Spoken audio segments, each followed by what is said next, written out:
My name is Noah Wickham, sales director here at My Amazon Guy, and I am here today with Bob Reeves, owner of Root Rescue. Rob is one of our clients here at My Amazon Guy, and we're going to talk all about what it takes to start a brand, what it's been like for him selling on the Amazon platform, being a brand owner, and being in what I would actually consider, if you would say so yourself, Bob, a bit of a competitive niche. Yes, I'm in a rather tight little spot with a little crowded setup with other guys that are trying to talk the same thing, and it's a very specialized product in a very niche market. Happy to have you here. I guess to Happy to kind of be get here. started, talk to me a little bit about Root Rescue. What is the brand? How did it come to be? I came from the garden center landscape design build industry. I was in it for 30 years and discovered essentially that I was using the wrong technology to grow plants and to establish them on sites. We made our living one way and another, either selling plants that people took home and installed themselves in their millions, or we did it for them. And either way, it was all about taking perfectly healthy plant material and putting it into a new site and crossing your fingers. And the technology that we'd been trained and I only knew about was synthetic chemical fertilizer technology, by way of, okay, what should you do to help these plants succeed as you're walking away from the site? Even though we did that as specified all the time, improved soil quality and did those wonderful things, we still experienced unacceptable plant losses. After all, the plant installer or plant seller holds the warranty on these plants. So it was a business problem. Essentially, we were suffering too many losses on those plants installed, whether trees or Japanese maples or perennial flowers, or take your pick. We installed millions of plants, and the losses, the failure rates were too high. Again, I stopped believing in the tech that I'd been believing in for decades and started looking at alternatives. And that took me into the wonderful world of fungus, believe it or not. So what I actually sell for a living these days is fungi. I am the fun guy. So you might have wondered who it is. Turns out it's me, believe it or not. So it turns out that the real issue with soils were not chemical. And at the end of the day, Buddy would say, well, test your soil, find out if your pH is right, find out if you've got enough nitrogen, phosphorus, potassium, make sure all of the chemistry is good. Turns out that's important, but not nearly as important as making sure the biology is good. Soils need to be alive. They need to have the right components in them that plant roots want to engage and work with, and in fact feed to get back benefit. And in a lot of urban soils and new developments, which were the lion's share of our customers, the soil is essentially dead. It's been murdered by the process of building the home and all the rest of it. It turned out to lead me to a tech which was in pitiful supply in Canada. There was really only one supplier at all, with an inadequate product that was hard to use. And of course, boom, the light bulb goes off. And I'm thinking, this is more than a solution to my problems. This is also a business opportunity in and of itself. So essentially, I invented the brand at that point and began the long haul of getting it formulated, perfected through the regulators, because anything you apply to a food crop, for instance, has to go through a federal regulator in order to guarantee its safety and quality and all the rest of it. And that little part of the story itself took 7 years. It was a long haul. I didn't used to have this colored hair when I started the project. I was much more like yours, Noah. That's the genesis of the company. That's the genesis of the technology, the project. And I'm still essentially bringing that idea to the market. Because we are the manufacturer supplier, we supply at home gardener level. So somebody wants to plant some tomatoes in their backyard, I've got a size for that. I've got a package for that. Or if you're a city, a town, or a municipality and you have 100,000 trees to plant out in some acreage somewhere, I've got sizes and so on for that too. So I'm meeting the market wherever it is. On Amazon, of course, it's more than likely we're talking to home gardeners. That's more than likely who we're pitching to. Although we do have 4 different sizes of the product, right up to commercial sizes for landscape contractors. So there's my longish.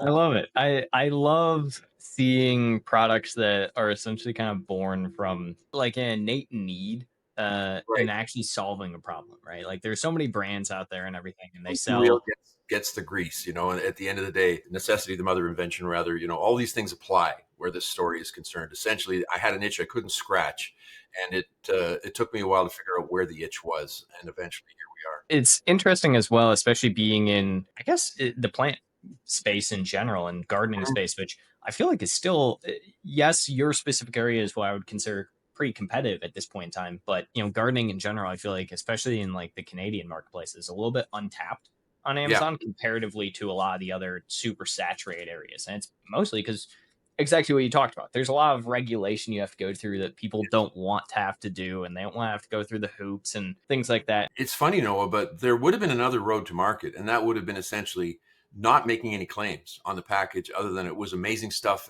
and please buy it. My friends like it, Bob's Magic stuff, and I'd be in business tomorrow. But I didn't want to approach the market that way. I wanted to approach it with the ability to have a fulsome label on it, what actually said what's here and what isn't. And, this isn't snake oil. And I have all these agencies and regulators that absolutely agree with me that it is what we say it is and all that stuff. So it was a much longer road because I wanted to take that approach with the product and not just call it Bob's Magic stuff and put it on the shelf and hope somebody likes it. It depends. Hey, somebody will have still bought Bob's Magic stuff at the end of the day. There's a market for everyone. I suppose so, but I figured I wanted to go after commercial planters, cities, towns, municipalities, and a product like Bob's Magic stuff would have died on somebody's desk at the procurement levels long before I ever got a box sold. When it's put through the scrutiny of that kind of purchaser, they need they need to have it all papered over nicely. Otherwise, they can't engage. And so I chose that route, which was the long route. I'm just thinking of a procurement manager in a town hall or something who's going through the list of everything, and they just get to a line and it just says Bob's What's Magic this? stuff, and Bob? they're like, what? There's no way. There's a big red line through that one real fast. That's it. That's it. No certifications, no registrations. It's just great. No, I'm sorry. So not on my watch. And so that was a tactical decision. So I also, at the same time, when waiting for all of this to come to fruition, handed my stuff to a very well-respected university in Canada for agriculture, horticulture called the University of Guelph, which is just 20 minutes up the road here. And they ran with our product and ran field trials for 3 years. And by the time we got over the line with all these registrations and all this stuff, happily they came back with peer-reviewed results that said, yeah, this also works. It's not snake oil. So that was also very important and part of the long-term strategy of getting to where we are. Of course. Well, it's one of those interesting aspects when you have a product that has the actual scientific backing, right? Because you're right. There are a lot of products and everything in every single industry at this point in time that people make all sorts of claims. And Amazon's, to be fair, in a lot of capacities, Amazon is very scrutinous when it comes to claims that are made. But then there are also a lot of areas and capacities where they just don't care what somebody is claiming it does if it's not something that they think is a direct effect. Exactly. They can get really, in fact, picky, or their algorithm can. I mean, occasionally a human steps in, but and decide that something you're saying is contentious, and therefore, we're putting the brakes on this. And one of the things we ran into with your team actually was we were claiming the product is organic, and this was a trigger word somehow for the algorithm. And the problem, of course, is that it is. And it is certified to be organic by, OMRI, an organization whose only purpose on this planet is to certify that organic materials are in fact organic or not.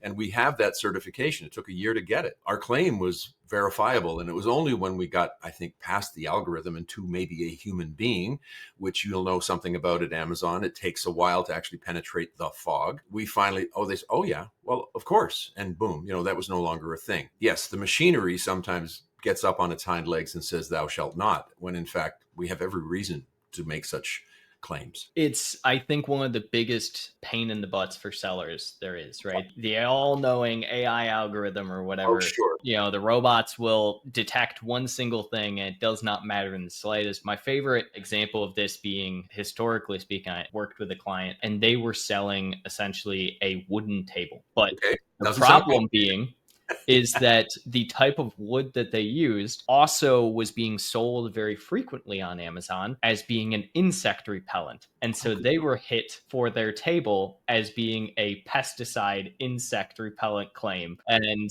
it took, I want to say, 3-4 months of just back and forth until finally we got to somebody who was like, hey, yeah, you're selling a table, not an insect repellent.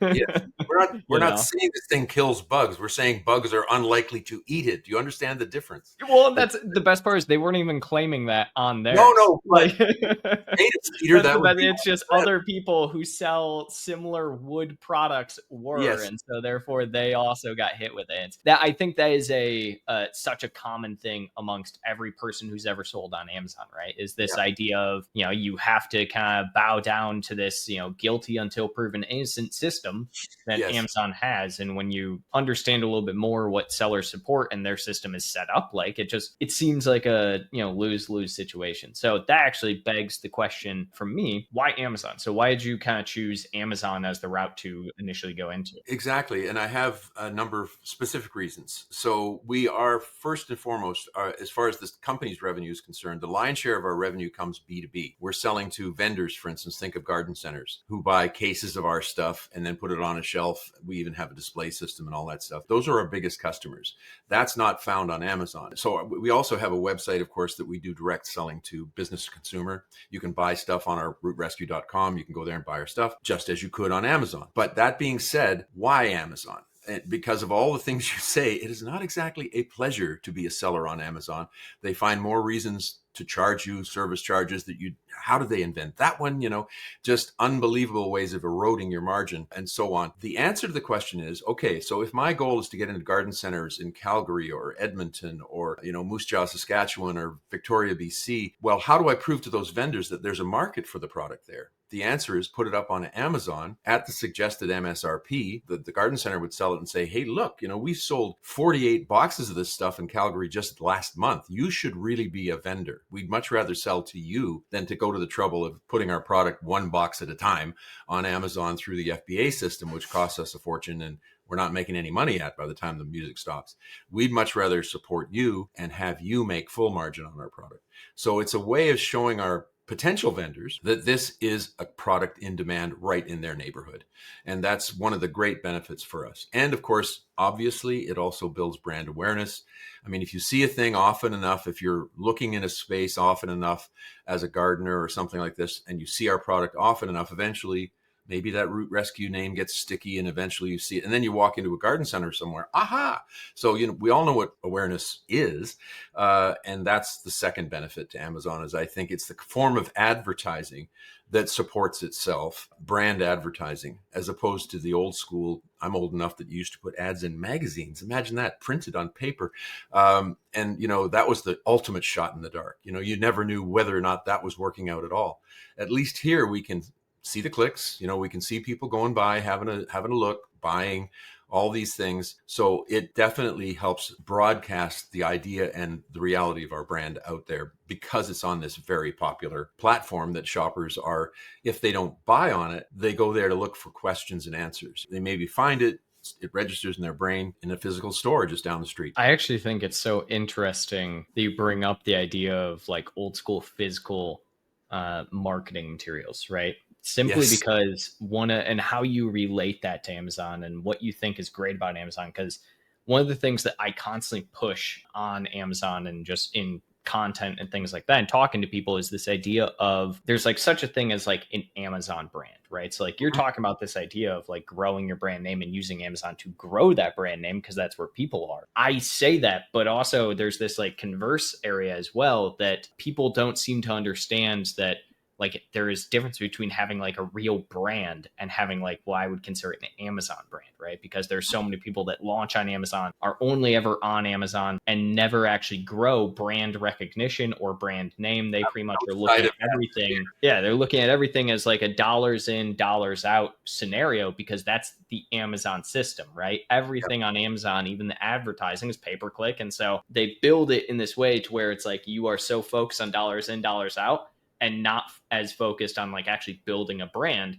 And so I mhm. always relate things such as like sponsored display, for instance, to the idea of like, you know, a retail shop getting a billboard, right? Yes. That's my favorite example is that that's the billboard of the Amazon world. Because realistically speaking, if you're a retail shop and you get a billboard, you're not going to get that perfect scenario of seeing one click, one conversion, right? You get to see, I know X number of cars travel down this street per day, and I can see that my foot traffic in store has increased a little bit, or and that's how you end up getting that. It's always interesting to see that where, see or hearing that from someone else who has that same kind of mentality where you can build a brand and you're essentially doing the inverse on Amazon of what I would consider typical Amazon brands to do, where you are using it as your brand leverage for your off platform, growth. It's paying for itself. You throw a few $1,000s at a magazine ad, whew, gone, money gone. Maybe you get a reaction. Of course, it's this month's magazine. It becomes old news soon enough. And then even dentists won't bother bringing it out anymore and all the rest of it.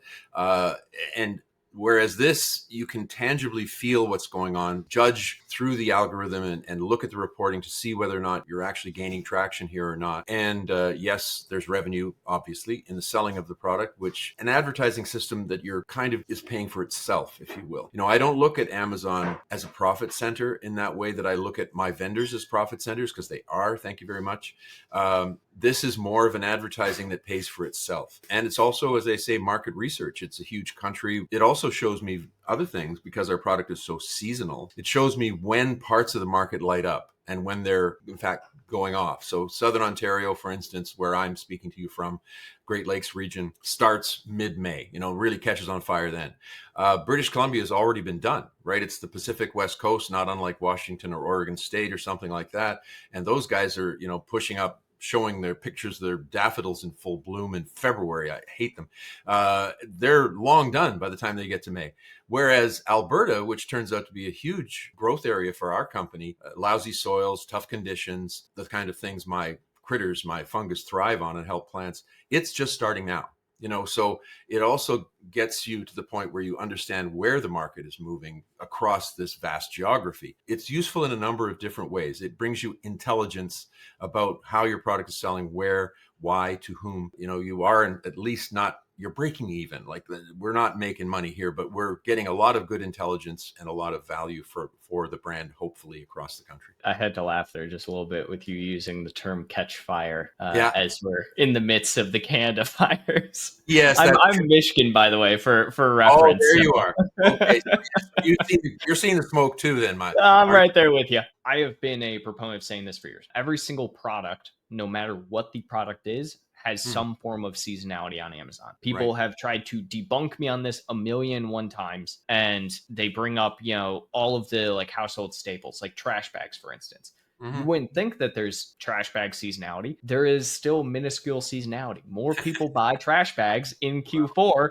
than any other time of the year. It's all about Christmas wrapping. Who knows? Well, exactly. And so it's one of those things, everything has seasonality, but especially when you sell something that is, yes, like a outdoor type good, there's such that seasonality for it. And it's incredibly especially selling in Canada, right, you're going to be kind of limited in your time frame and of when you can really push it. But it's so interesting to see how that carries over, right, and how that growth will carry over into brand recognition. I'm sure that product like yours can be utilized in something like a greenhouse, right? And like it does. There are other markets that are non-seasonal. Cannabis, we're famously, and we can say that word in Canada. I don't know if we can say it in Michigan or not. Yeah, but we can as well. Welcome to the real world. So yes, those guys buy the product every 84 days. That's their turnaround. So, and there are other folks who are growing herbs and veg and so on. We have other markets that are non-seasonal, but they're the exception to the rule. I mean, by and large, the roller coaster ride is absolutely breathtaking. It starts out at absolutely nowhere in January, and by the time you get to May, June, it's at the absolute peak, and then over the top and down the other side, which is funky for the Amazon algorithm because, of course, everything in Amazon is last 30 days. Well, if you based your FBA inventory demand on what happened in the last 30 days, and we're just about to go off the other side of that roller coaster and down the other side, then you'd be oversupplying yourself horrendously in the FBA warehouses, which, in other words, I have to watch that and ignore the algorithm because it doesn't understand the dramatic seasonality of our product. And so you have to really maintain that control. Otherwise, the other thing is our product does have living organisms dormant in it, i.e. it has a best before date. And so I cannot plug up a warehouse and have this stuff getting old. I don't know if you know this about Amazon in Canada versus the US. Maybe in the US, FIFO is not a myth, but in Canada, it's a myth. The idea of first in, first out inventory, I've proven a half a dozen times that it is a myth. They like to talk a game, but they don't deliver. Best advice we've always put forward to people is to create a new SKU for Yeah. every single time you do a shipment in. If you have something with Best By Date, because that is the only way you can actually control it. The first in, Well, first out, it's a lie. It's a lie. So it's up to you to maintain that, and we rely on our recommendations. Our reviews are very good. There aren't enough of them compared to some of our competitors, but they're all excellent. And when you start inventing new SKUs all the time, you lose the continuity of those reviews. And that's a real problem because a lot of our customers faithfully buy based on the review. And I think Amazon knows this. Of course, reviews are immensely important. If you don't have them in quantity and they're not up in the 4.5 or better stars, you might as well forget it. Because people make their first assessment based on those. They don't even look before they see that star count and how many people have made this report. That's super important. So we don't want to jerk them around too much. And happily, our stuff isn't like milk. I mean, it doesn't go off in 30 days. It has 2 years, 2.5 years. But that being said, with FIFO, as bad as it is, you'd be surprised. I get complaints, buyers will get on the thing and say, this stuff's nearly expired. Well, I can't control that, because it was in the back of a warehouse in Edmonton for 4 years and they finally found the box. I'm sorry, not my fault. Yeah. It's one of those things. So I have to maintain pretty close control over the inventories just to make sure that best before date issue doesn't bite me in the ass as often as it might, because you just can't count on Amazon to actually honor their own FIFO policy. They don't. I talk to people about all the time is this idea that people who create a product, right, of any kind, have this idea of what the use case of that product is going to be, right? They create the product. They're like, I'm trying to solve X, Y, or Z. Here are the customers that are going to purchase this product from me. But I find very often, typically speaking, that the person who creates a product does not get to designate what the product's use is. Instead, it is customers and the market designates what the product's use is. Have you found with your product specifically that after launching it, you had this idea of who's going to be using it? And obviously, yours is a little bit more niche, but I still think it's one of those things. You brought up the marijuana, for instance, right? And that's one of those things that when you launched, did you have this idea of like, oh, wow, these people can really use this? I never even thought of that. Yeah, that's very much the case. Our product, for instance, isn't advertised or labeled as a lawn treatment. Let's just take that example. So I don't chase the lawn treatment market. Does my technology work on lawns? Oh, yeah. Those plants, like every other plant you can name, love my stuff, but it's not designed to be easily applied as a lawn treatment. What amazes me is it is. Go ahead, knock yourselves out. I cannot relabel the box because it would, for all kinds of reasons, it takes years, in fact, to get that process done, and to get it registered, you have to not change it. So that being said, on our website, for instance, we have space and time and FAQs and all the rest of it that says, oh, by the way, you certainly can use it. We've had very successful reports from people who use it in a way we didn't really design the product for. I had a limitation of how many things I could describe you could use the product for. I mean, the package is this big. It's not this big. So, yes, you're right. People will, even though, as you say, it's a niche product, you're not going to use it to do your laundry. It is something that is designed to help plants grow. So all kinds of scenarios that we didn't necessarily point at directly on the labeling or the advertising turn out to be pretty popular ways to use the product. I think that's always the interesting part, is whether or not someone, goes into that or not, or goes, further down that rabbit hole of like allowing people with that, mentality to use it, because there are a lot of different sellers I have seen and know that won't. Right? They just won't allow for, or don't want to sell to those type of people who are using their product in that way. And it's like, who cares, right? If somebody finds value out of your product and they see a use case for your product that you didn't see yourself, lean into that, right? It's just, more revenue and it's more visibility for the product at the end of the day. Now, that being said, if it's like something nefarious, Up in Right. the air on that. I don't think that's possible with my thing. Yeah, not for your product specifically, but I have seen it before for other products. You know, you can smoke it too. No, I didn't know you could smoke. Well, so basically, a couple of years ago, that's it, that's the story. Actually, is a couple of years ago, I worked with a client that they sold those little nitrogen cartridges for whipped cream things. They were Oh, very oriented towards the cooking community, but when sure. the whole like whip it craze or whatever went off, it turned out that the majority of their buying base was exactly people who were using it as essentially just a drug, and it's like, oh, that's great. Can't do that with yours, I suppose. Oh, no, absolutely. Not gonna find that out anytime soon, I hope. So Yeah, well, it's it's a dusty powder. You mix it in water. I don't know.